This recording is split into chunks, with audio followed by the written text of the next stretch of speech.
दोस्तों कहानी शुरू होती है और हम पप्पू शिलाजीत नाम के एक आदमी को देखते हैं जो कि साला एक नंबर का लड़कीबाज आदमी होता है। पप्पू शिलाजीत इतना हरामी था कि उसका एक साथ चार चार लड़कियों के साथ अफेयर चल रहा था। इसके बाद हम देखते हैं पप्पू शिलाजीत को जो कि ओयो में एक लड़की के साथ धमा चौकड़ी मचाने आया हुआ था। अब पहला राउंड होने के बाद पप्पू शिलाजीत को उसकी दूसरी गर्लफ्रेंड का कॉल आता है जो कि अपने घर पर अपनी गीली बिल्ली के साथ उसके लिए तड़पी जा रही थी। अब क्योंकि पप्पू शिलाजीत को उसकी भी लेनी थी इसलिए वो अपनी पहली गर्लफ्रेंड से कहता है कि जाने मन मेरी दादी का फोन है और वो बहुत ज्यादा बीमार है इसलिए मुझे उनके पास जाना होगा। लेकिन दूसरी वाली के पास जाने से पहले वो पहली वाली के साथ एक बार फिर से धमा चौकड़ी मचाता है। अब सेकंड राउंड लेने के बाद ही पप्पू शिलाजीत उससे बोर हो चुका था इसलिए वो अपनी बंदी से कहता है कि मैं अपनी दादी के पास जा रहा हूँ और जाने से पहले वो अपनी बंदी के पर्स में से कुछ पैसे निकाल लेता है, जिसके बाद वो उन पैसों से दूसरी बंदी को बजाने के लिए निरोध खरीदता है।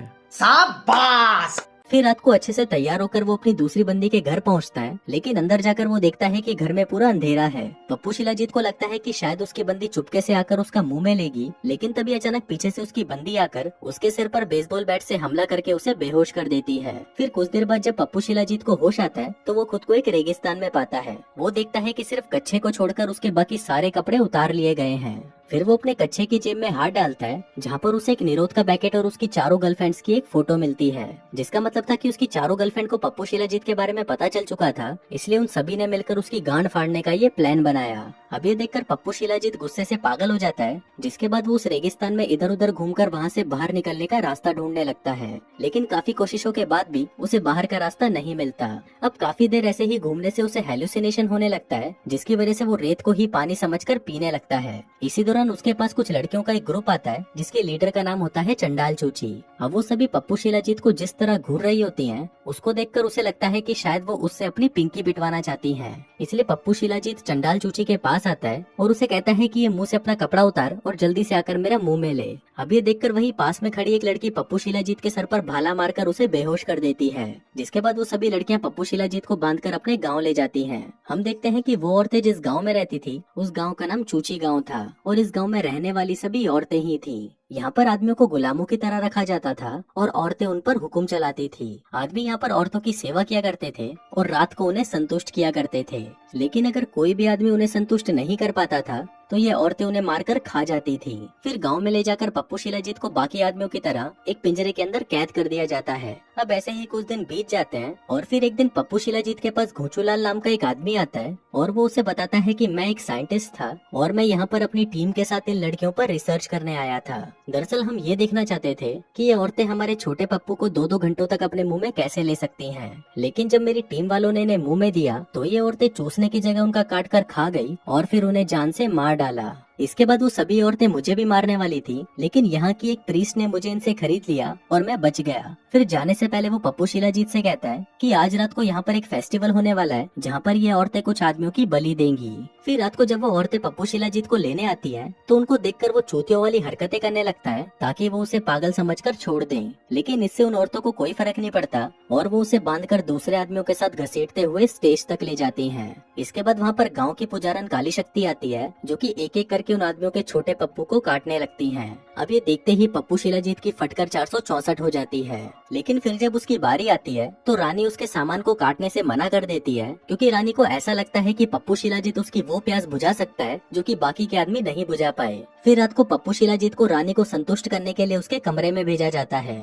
अब उसको देखकर रानी कहती है कि मुझे पीछे से डलवाने में बहुत मजा आता है। अब ये सुनकर पप्पू शिलाजीत खुश हो जाता है और सोचता है कि आज तो मैं इसकी पीछे से लूंगा, लेकिन तभी वहाँ पर कुछ लड़कियां आती हैं और पप्पू शिलाजीत को पकड़कर नीचे लिटा देती हैं, जिसके बाद एक प्लास्टिक का घोड़ा लाकर सीधा उसकी गांड में घुसा दिया जाता है। फिर अगली सुबह हम पप्पू शिलाजीत को देखते हैं जो कि लंगड़ा कर चल रहा होता है। अब उसकी ऐसी हालत देखकर घोचूलाल को उस पर तरस आ जाता है और वो उसे अपनी मालकिन के पास उसका फ्यूचर देखने के लिए ले जाता है। अब पप्पू शिलाजीत को देखकर वो औरत कहती है कि अगर तुम 3 महीने के अंदर महारानी को प्रेग्नेंट नहीं कर पाते तो तुम्हें जान से मार दिया जाएगा, लेकिन अगर तुम उसे प्रेग्नेंट कर देते हो तो भी तुम बचोगे नहीं, तुम्हें फिर भी जान से मार दिया जाएगा। अब बेचारे पप्पू शिलाजीत के पास कोई रास्ता नहीं बचा था, क्योंकि दोनों ही सिचुएशंस में उसकी मौत पक्की थी। फिर इसके बाद पप्पू शिलाजीत को पता चलता है कि इस गांव के आदमियों की हालत इतनी बुरी है कि कुछ सड़ी हुई सब्जियों के बदले उन आदमियों का सौदा कर दिया जाता है। अब आदमियों के साथ होने वाले ऐसे बर्ताव को देखकर पप्पू शिलाजीत घोचूलाल के साथ वहाँ से भागने का प्लान बनाता है। वो उसे कहता है कि अगर हमें यहाँ से निकलना है तो हमें कैसे भी करके इन औरतों का विश्वास जीतना होगा। अब अपना पप्पू शिलाजीत तो दिखने में काफी हैंडसम था, इसलिए उसे विश्वास था कि वो इस काम में जरूर सफल हो जाएंगे। वहीं दूसरी तरफ रानी की सेनापति आकर रानी से कहती है कि हमारे दुश्मन झाटू कबीले की सेना हमारी तरफ बढ़ती जा रही है। अब ये सुनकर रानी उसे कहती है कि गांव के बॉर्डर पर सभी लड़कियों को तैनात कर दो और अगर दुश्मन कबीले में से कोई भी हमारे गांव में आता है तो उन सभी की झांटों में आग लगा दो। फिर रात को हम पप्पू शिलाजीत को देखते हैं जो कि महारानी को इम्प्रेस करने के लिए उसकी सेवा करने का नाटक करने लगता है। अब महारानी को उसकी सेवा से चरम सुख की प्राप्ति मिल रही थी, जिसका फायदा उठाते हुए वो महारानी से कहता है कि हमें अपने गांव में एक ब्यूटी पार्लर खोलना चाहिए ताकि यहाँ की औरतें और भी ज्यादा सुंदर बन सके। अब महारानी भी उसकी बातों में आ जाती है और वो उसे ब्यूटी पार्लर खोलने की परमिशन दे देती है। दरअसल पप्पू शिलाजीत ब्यूटी पार्लर के जरिए गाँव की औरतों का विश्वास जीतना चाहता था।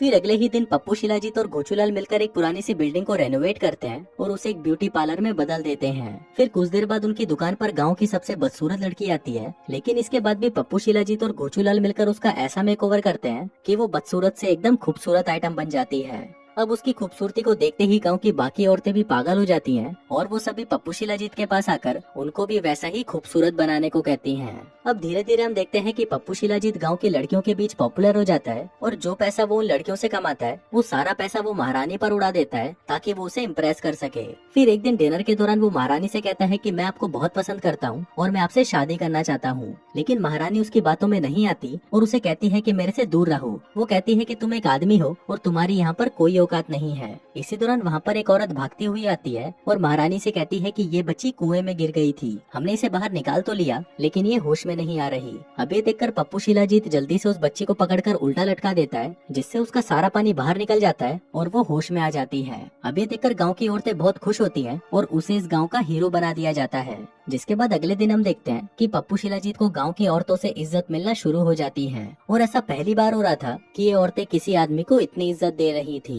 फिर एक दिन जब महारानी अपनी औरतों से बातें कर रही थी तभी वहाँ पर सेनापति आती है और महारानी से कहती है कि झाटू कबीले के लोग हमारे बहुत नजदीक पहुँच चुके हैं। अभी सुनकर महारानी और बाकी के लोग मिलकर उस कबीले को रोकने के लिए बॉर्डर की तरफ निकल जाते हैं। वहीं दूसरी तरफ हम झाटू कबीले को देखते हैं जिसके आदमी आपस में ही लड़कर एक दूसरे को खत्म कर रहे थे। उधर पप्पू शिलाजीत और गोचूलाल मिलकर ये प्लान बनाते हैं कि कल जब ये दोनों कबीले आपस में लड़ रहे होंगे तभी हम चुपके से यहाँ से निकल जाएंगे। फिर अगले दिन जब महारानी अपनी सेना के साथ दुश्मन को मारने के लिए बॉर्डर पर जा रही होती है तभी दुश्मन सेना पहाड़ पर से उन पर हमला कर देती है, जिससे महारानी के बहुत सारे सिपाही मारे जाते हैं और जो बच जाते हैं वो वापस गांव की तरफ भाग जाते हैं। उधर पप्पू शिलाजीत और महारानी भागकर एक पहाड़ी के नीचे छिप जाते हैं। फिर कुछ देर तक बातें करने के बाद वो लोग देखते हैं कि वहाँ पर बहुत सारे जुगनू आ जाते हैं। अब यहाँ पर पप्पू शिलाजीत और महारानी एक दूसरे को प्यार करने लगे थे, जिसके बाद वो दोनों वहीं पर ही मजदूरी करना शुरू कर देते हैं। फिर अगली सुबह जब वो दोनों गाँव में वापस लौटते हैं तो वो देखते हैं कि गाँव के सभी लोग बीमार पड़ चुके हैं क्योंकि उन्होंने कुएं का पानी पी लिया था जिसको दुश्मन सेना के लोगों ने जहरीला बना दिया था।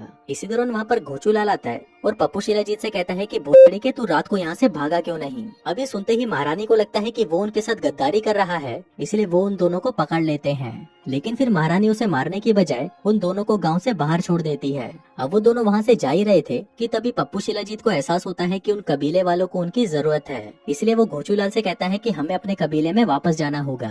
लेकिन गोचूलाल उसे मना कर देता है और उसे कहता है कि तू चूतिया हो गया है। लेकिन अब पप्पू शिलाजीत उस कबीले में जाने का मन बना चुका था, इसलिए वो भागकर उस कबीले की तरफ जाने लगता है। वहीं दूसरी तरफ झाटू कबीले की सेना चूची कबीले पर हमला कर देती है और वो लोग उन औरतों को मारकर अपना गुलाम बनाने लगते हैं। वहीं चूची कबीले की औरतें अपना पूरा जोर लगाकर उनसे लड़ने की कोशिश करती हैं, लेकिन वो उन आदमियों से जीत नहीं पाती। अब वो सभी औरतें उन आदमियों के आगे हार मानने ही वाली थी कि तभी वहाँ पर सफेद घोड़े पर बैठकर पप्पू शिलाजीत आ जाता है, जिसके बाद वो झाटू कबीले के लीडर को लड़ाई के लिए चैलेंज करता है। अब वो लीडर भी उसका चैलेंज एक्सेप्ट कर लेता है, जिसके बाद वो दोनों लड़ाई करने लगते हैं। अब शुरू में तो पप्पू शिलाजीत कुत्ते की तरह मार खाता है, लेकिन फिर बाद में पप्पू शिलाजीत अपने पिछवाड़े का पूरा जोर लगाकर झाटू कबीले के लीडर को मार डालता है। फिर कुछ महीनों बाद हम देखते हैं कि चूची कबीले में सब कुछ ठीक हो चुका है और कुछ दिनों में उन लोगों को खबर मिलती है कि महारानी प्रेग्नेंट है और उनके पेट में जो बच्चा है वो पप्पू शिलाजीत का है। और जैसा कि उस पुजारन ने बताया था कि अगर उसने महारानी को प्रेग्नेंट कर दिया तब भी उसे जान से मार दिया जाएगा। इसके बाद हम देखते हैं कि पप्पू शिलाजीत को स्टेज पर लाया जाता है ताकि वो